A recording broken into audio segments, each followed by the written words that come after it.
미국 시간으로 어제 대통령 선거를 했습니다. 그리고 이번 미국의 대통령 선거를 통해서 정말 미국의 시민들이 가장 원하는 것이 무엇인지를 세계에 있는 사람들은 알게 되었습니다. 정말 공화당의 트럼프 대통령은 처음부터 계속 주장했던 것이 딱 하나입니다. 아메리카 퍼스트. 미국이 가장 우선한다는 것입니다. 미국의 이익이 어떤 것보다 가장 중요하다라는 것을 주장했습니다. 바로 이 미국의 이익이 가장 우선한다는 말은 우리 각자에게 있어서도 그 사람의 이익과 필요가 가장 중요한 최우선이다라는 것을 드러내는 그런 말이 됩니다. 오늘 하나님의 말씀은 마태복음 27장 11절부터 26절까지입니다. 드디어 예수 그리스도께서 당시에 로마에서 당시 팔레스타인 가나안에서 가장 큰 힘을 가지고 있는 로마 총독 빌라도 앞에 서게 됩니다. 27장 11절부터 26절까지입니다. 천천히 함께 읽도록 하겠습니다. 시작. 예수께서 총독 앞에 섰음에 총독이 물어 이르되 내가 유대인의 왕이냐? 예수께서 대답하시되 내 말이 옳도다 하시고 대제사장들과 장로들에게 고발을 당하되 아무 대답도 아니하시는지라. 이에 빌라도가 이르되 그들이 너를 쳐서 얼마나 많은 것으로 증언하는지 듣지 못하느냐 하되 한마디도 대답하지 아니하시니 총독이 크게 놀라워하더라. 명절이 되면 총독이 무리의 청원대로 죄수 한 사람을 놓아주는 전례가 있더니 그때 바라바라 하는 유명한 죄수가 있는데 그들이 모였을 때에 빌라도가 물어 이르되 너희는 내가 누구를 너희에게 놓아주기를 원하느냐? 바라바냐? 그리스도라 하는 예수냐 하니 이는 그가 그들의 시기로 예수를 넘겨준 줄 알미더라. 총독이 재판석에 앉았을 때 그의 아내가 사람을 보내어 이르되 저 옳은 사람에게 아무 상관도 하지 마옵소서. 오늘 꿈에 내가 그 사람으로 인하여 애를 많이 태웠나이다 하더라. 대제사장들과 장로들이 무리를 권하여 바라바를 달라 하게 하고 예수를 죽이자 하게 하였더니 총독이 대답하여 이르되 둘 중에 누구를 너희에게 놓아 주기를 원하느냐? 이르되 바라바로소이다. 빌라도가 이르되 그러면 그리스도라 하는 예수를 내가 어떻게 하랴? 그들이 다 이르되 십자가에 못 박혀야 하겠나이다. 빌라도가 이르되 어찌하느냐? 무슨 악한 일을 하였느냐? 그들이 더욱 소리 질러 이르되 십자가에 못 박혀야 하겠나이다 하는지라. 빌라도가 아무 성과도 없이 도리어 밀란이 나려는 것을 보고 물을 가져다가 무리 앞에서 손을 씻으며 이르되 이 사람의 피에 대하여 나는 무죄하니 너희가 당하라. 백성이 다 대답하여 이르되 그 피를 우리와 우리 자손에게 돌릴지어다 하거늘. 이에 바나바는 그들에게 놓아주고 예수는 채찍질하고 십자가에 못 박히게 넘겨주니라. 아멘. 지난 밤에 사내들인 공회는 예수님을 신성 모독, 하나님의 이름을 더럽혔다라는 죄명으로 사형 판결을 결정하게 됩니다. 원래 사내들인 공회는 명절에는 그리고 밤에는 열리지 않게 됩니다. 그럼에도 불구하고 이스라엘의 지도자들은 무엇이 급했는지 사내들인 공회를 밤에 열어서 몇 시간도 안 되어 예수님을 향하여 사형이라는 결정을 하게 됩니다. 그러나 당시에는 로마의 지배 아래에 있었기 때문에 사내들인 공회는 사형 판결도 사형 집행도 할 수가 없었습니다. 그래서 그들은 로마의 총독인 빌라도에게 예수님을 넘겨 주어야만 했습니다. 그런데 하나님의 이름을 더럽혔다라는 신성 모독이라는 이 종교적인 죄로 로마 총독 빌라도가 예수님을 향하여 사형 판결을 내리지는 않을 것입니다. 그래서 유대 지도자들은 다른 죄명을 생각해야 냈습니다. 바로 유대인의 왕이다 하는 죄명입니다. 바로 예수님이 로마 황제를 반역하고 스스로가 왕이 되려고 했다라는 죄명을 뒤집어 씌운 것입니다. 그리고 새벽에 로마 총독을 찾아가서 깨우기 시작합니다. 27장 1절과 19절을 제가 읽어보겠습니다. 새벽에 모든 대제사장들과 백성의 장로들이 예수를 죽이려고 함께 의논하고 결박하여 끌고 가서 총독 빌라도에게 넘겨주니라. 19절입니다. 총독이 재판석에 앉았을 때 그의 아내가 사람을 보내어 이르되 저 옳은 사람에게 아무 상관도 하지 마옵소서. 오늘 꿈에 내가 그 사람으로 인하여 애를 많이 태웠나이다 하더라. 이른 새벽에 잠자고 있는 총독을 이스라엘의 지도자들이 깨우게 됩니다. 총독을 깨울 정도의 그러한 죄를 가진 자가 나타났다라는 것입니다. 바로 황제를 반역한 스스로가 유대인의 왕이다라는 그 정도의 죄목을 가지고 이 총독을 깨웠습니다. 이른 새벽에 이 총독은 일어나게 됩니다. 그리고 그의 아내는 계속해서 잠을 자게 됩니다. 그리고 재판석에서 드디어 예수님의 재판이 시작됩니다. 사내들인 공회에서도 그리고 이 빌라도 앞에서도 침묵하셨던 예수님이 한 가지는 분명하게 인정하셨습니다. 26장 63절에 보면 예수께서 침묵하시거늘 대제사장이 이르되 내가 너로 살아계신 하나님께 맹세하게 하노니 내가 하나님의 아들 그리스도인지 우리에게 말하라. 27장 11절입니다. 예수께서 총독 앞에 섰으면서 총독이 물어 이르되 내가 유대인의 왕이냐. 사내들인 공의 앞에서도 이 빌라도 앞에서도 바로 하나님이 보내신 하나님의 아들 메시아임을 인정했습니다. 그러나 자기를 향한 여러 가지 거짓 증언에 대해서는 아무 말씀도 안 하셨습니다.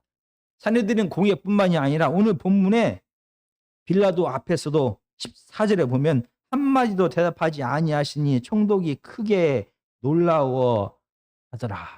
정말로 예수님은 이 빌라도 앞에서도 사내들인 공회 앞에서도 침묵하셨습니다. 이런 침묵은 우리가 잘 알고 있는 이사야 53장의 고난받는 종의 모습을 생각나게 합니다. 이사야 53장 7절입니다.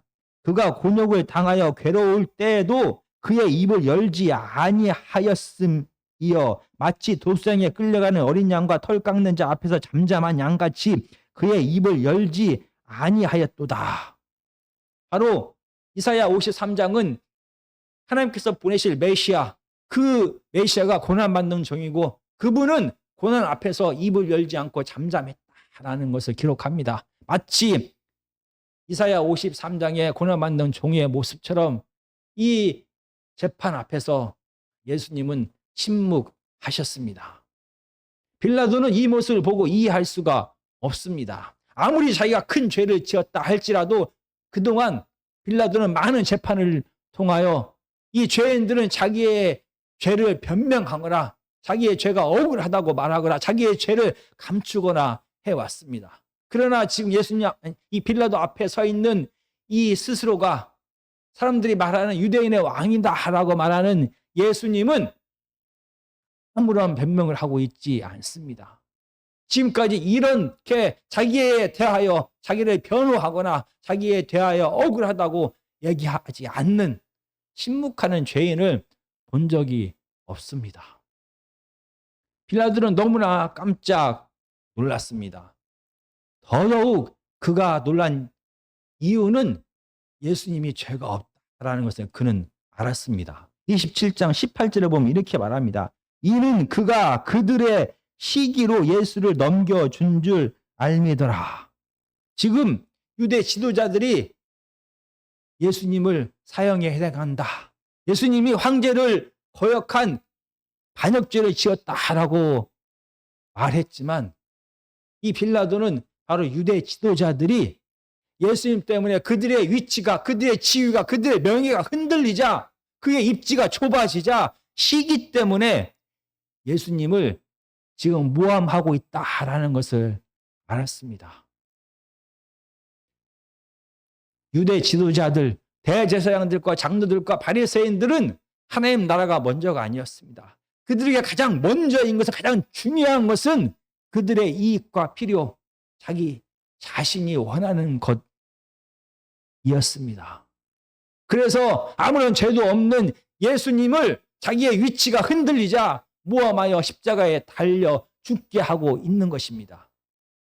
빌라도는 이런 모든 상황을 다 이해를 했습니다. 그런데 이상하게 예수님은 이런 모함 속에서도 아무런 변명을 하지 않고 있는 것입니다. 그래서 빌라도가 마치 예수님의 변호사가 된 것처럼 예수님을 살리려고 노력하기 시작합니다. 이 로마의 총독 빌라도는 유대 지도자들이 예수님을 시기하고 질투해서 지금 죽이려고 한다는 것을 알았습니다. 예수님을 살리기 위하여 빌라도가 생각해낸 것은 로마 총독이 가지고 있는 사명권이었습니다. 이 사명권은 27장 15절에 보면 명절이 되면 총독이 무리의 청원대로 죄수 한 사람을 놓아주는 전례가 있더니, 6월절처럼 큰 명절이 되면은 죄수 한 명을 사면해 주었습니다. 지금도 설날이라든지 성탄절이라든지 광복절이라든지 큰 명절에 대통령이 사면권을 행사를 하게 됩니다. 단지 다른 것은 당시에는 총독이 사면을 하지만 총독 마음대로 사면하는 것이 아니라 백성이 원하는 자 한 명을 사면해 주게 됩니다. 바로 빌라도는 유대 지도자들과 다르게 백성들은 예수님을 좋아한다는 것을 알았습니다. 며칠 전에 호산나 호산나를 부르면서 이스라엘 백성들은 예루살렘에 입성하시는 예수님을 찬양했습니다. 빌라도는 그들의 찬양이 정치적인 메시아를 원하는 것이 아니라 예수님은 힘도 없고 예수님은 군사도 없고 예수님은 재물도 없는 것을 통하여 정치적으로 왕이 되려는 것이 아니라 백성들이 지금 종교적인 환영을 하고 있다라고 생각을 했습니다. 그래서 그냥 내버려 두었습니다. 그래서 예수님을 시기 질투하는 지도자들과 달리 이스라엘 백성들은 이 사명권에서 죄인과 예수님 중에서 누구를 택할래? 라고 물어보면은 예수님을 선택하여 예수님을 살게 해줄 수 있다라고 생각을 했습니다. 이렇게 빌라도가 재판을 진행하고 있는데 갑자기 재판이 멈추게 되었습니다. 19절에 아까 말씀드린 대로 잠을 자던 이 총독 빌라도의 아내가 꿈을 꾸게 되었습니다. 그리고 사람을 보내어 자기 남편인 빌라도에게 말합니다. 예수님, 지금 당신이 재판하고 있는 그 예수님은 정말 의인입니다. 그에게는 아무런 심판할 것이 없습니다. 그를 상관하지 마십시오라고 말을 합니다. 마치 33년 전에 동방 박사들이 하나님의 하나님께서 주신 꿈을 통하여 아기 예수님을 죽이려고 하는 헤롯 왕을 피해 고향에 갔던 것처럼 하나님은 이 이방 여인을 통하여 예수님께서 죄가 없다라는 것을 다시 한번 드러내게 됩니다. 이 죄 없는 예수님을 놓아주어야 됩니다라고 이 총독의 아내가 재판 중에 사람을 보내어 남편에게 간청을 하게 되었습니다. 유대 지도자들은 총독 빌라도뿐만이 아니라 그의 아내까지 예수님 편에 있어서 예수님을 살리려고 한다는 것을 깨닫게 됩니다. 평상시 같으면 이렇게 로마 총독이 원하는 일에 대하여 이스라엘의 지도자들은 더 이상 반대하지 않았을 것입니다. 그러나 이번은 다릅니다. 그들은 끝까지 예수님을 죽이는 것을 포기하지 않게 됩니다. 그래서 그들은 백성들을 선동하기 시작합니다. 백성들로 하여금 예수님이 아닌 바라바를 달라라고 설득하게 됩니다. 구체적으로 이스라엘의 지도자들이 어떻게 백성들을 설득했는지 본문은 기록하고 있지 않습니다. 그러나 우리는 확실히 아는 것이 분명히 있습니다. 지금 이스라엘 백성들은 자기 눈앞에 있는 예수님을 보게 됩니다. 그 예수님은 능력을 행하시는 그 메시아의 모습이 아닙니다. 자기들 앞에 있는 이 예수님은 힘이 없는 예수님입니다. 아무런 말도 하지 못하고 있는 가만히 붙잡혀 있는 그런 예수 그리스도를 보게 됩니다. 그래서 이스라엘 백성들은 자기를 구원해 줄 것 같은 자기의 이스라엘 백성을 로마의 식민지에서 구원할 것 같은 그 능력의 메시아가 아닌 자기들의 고통에서 구원할 것 같은 이 능력의 메시아가 아닌 힘없이 붙들려 있는 이 예수 그리스도를 배반하게 됩니다. 그래서 이스라엘 백성들 역시 바라바가 아닌 예수님을 택할 것이다 라고 생각했던 빌라도의 생각을 깨고 이스라엘 백성들 역시 바라바를 택하게 됩니다. 빌라도는 이스라엘 백성들이 자기 생각과 다르게 예수님을 포기하고 예수님을 배신하자 다시 한번 이스라엘 백성들을 설득하기 시작합니다. 22절입니다. 빌라도가 이르되 그러면 그리스도라 하는 예수를 내가 어떻게 하랴? 그들이 다 이르되 십자가에 못 박혀야 하겠나이다. 빌라도는 다시 한번 예수님을 향하여 그리스도라는 말을 하게 됩니다. 이 메시아 그리스도라는 말은 다른 나라 사람들에게는 아무런 의미가 없지만 이스라엘 백성들에게는 정말 가장 큰 의미를 가지고 있는 말입니다. 바로 하나님이 선택한 자. 그래서 이스라엘을 구원하기 위하여 보내겠다라고 약속한 자, 하나님이 선택하여 하나님 대신에 이스라엘을 구원할 자, 그가 바로 메시아라는 타이틀을 가진 자입니다. 당신들이 지금 죽이라고 말하는 이 예수님이 바로 메시아인데 정말 십자가에 달려 죽여도 되겠습니까? 라고 물어봅니다. 그러자 이스라엘 백성들은 다시 한번 말합니다. 그들은 이미 힘없는 메시아, 자기를 구원할 것 같지 않은 메시아, 산헤드린에서 이스라엘의 지도자 앞에서도 아무런 힘을 쓰지 못하는 메시아, 로마의 총독 앞에서도 죽은 듯이 가만히 한계를 기다리고 있는 이런 메시아, 힘없는 메시아는 그들을 원하지 않았습니다. 이스라엘 백성들이 정말로 원하는 것은, 그들이 그토록 예수님을 환영했던 것은 예수님 자체가 아니라 예수님의 능력, 그래서 예수님의 능력을 통하여 그들의 필요를 채우고자 했던 것입니다. 힘이 떨어져 버린, 힘이 없어 보이는 예수 그리스도는 더 이상 이스라엘 백성들에게 아무런 매력을 주지 못했습니다. 그래서 이스라엘 백성들은 이 빌라도의 다시 한번 요청에도 불구하고 예수님을 십자가에 못 박으라라고 소리를 치게 됩니다. 이 빌라도는 마치 정말 예수님의 변호사인 것처럼 한 번 더 강력하게 이야기를 하게 됩니다. 23절입니다. 빌라도가 이르되 어찌미냐, 무슨 악한 일을 하였느냐? 그들이 더욱 소리질러 이르되 십자가에 못 박혀야 하겠나이다 하는지라. 이 빌라도는 예수님이 아무런 악한 일을 한 적이 없다라고 선포를 합니다. 당시 가나안 땅에서 가장 큰 힘을 가진 자는 바로 로마 총독 빌라도입니다. 그는 많은 이스라엘 백성들 앞에서 예수님은 죄가 없다라는 것을 선포합니다. 그럼에도 불구하고 이스라엘 백성들은 마치 무엇에 쓰인 것처럼, 제정신이 아닌 것처럼 더 큰 소리로 십자가에 못 박으라, 십자가에 못 박으라는 소리를 계속 외치는 것입니다. 마침내 예수님 편에 섰던 빌라도도 멈추게 됩니다. 왜냐하면 예수님의 죄명이 무엇입니까?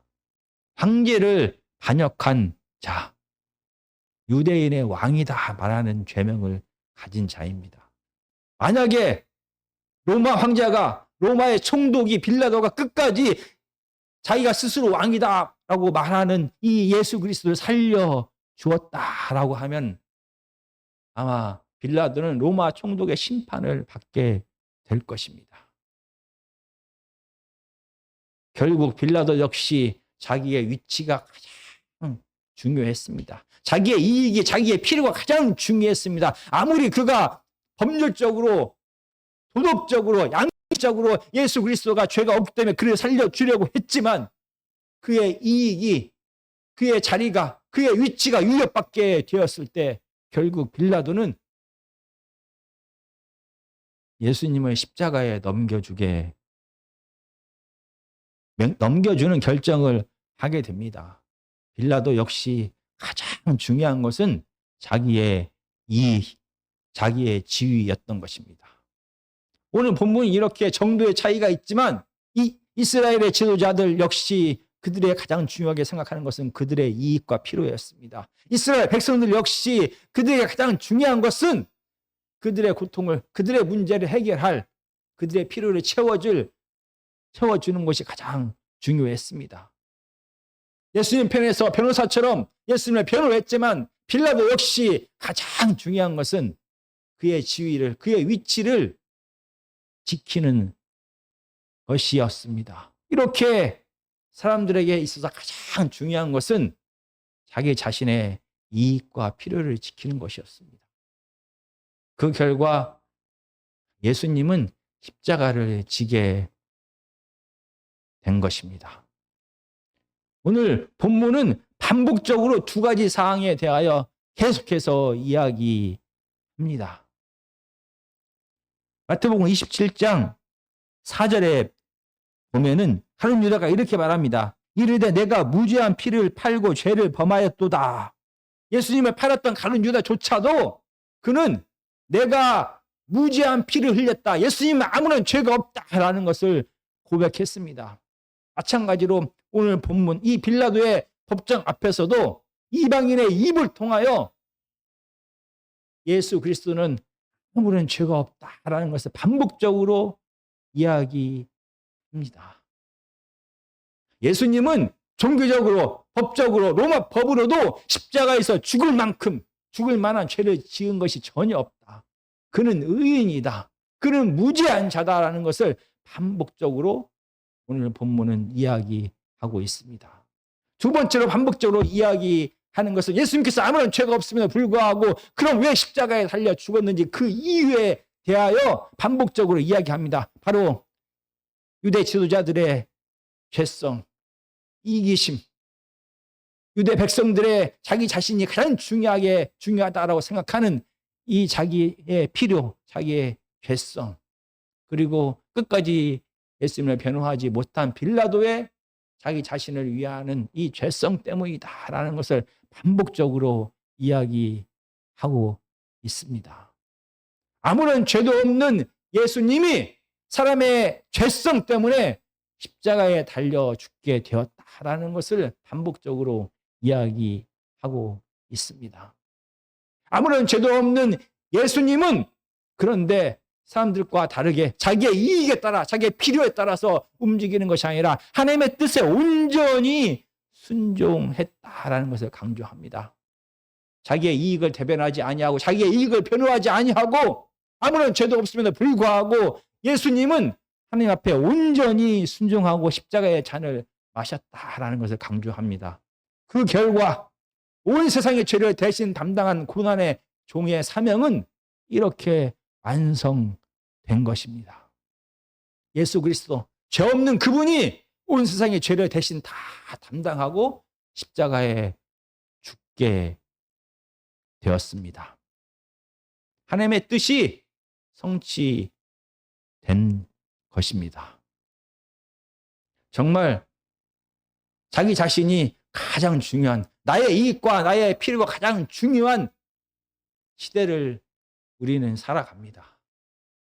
모든 사람들에게 있어서 그의 이익이 가장 중요합니다. 그의 필요가 가장 중요합니다. 그의 감정이 가장 중요합니다. 그의 명예가 가장 중요합니다. 그의 자존심이 가장 중요하고 그의 승리가, 그의 위치가, 그의 풍요가 가장 중요한 시대를 살아갑니다. 여기서 예외인 사람들이 없습니다. 모든 사람들은 이렇게 자기의 필요를 채우는 것이 가장 중요합니다. 그런데 이런 시대 속에서 하나님께서는 은혜로 우리들을 택하셨습니다.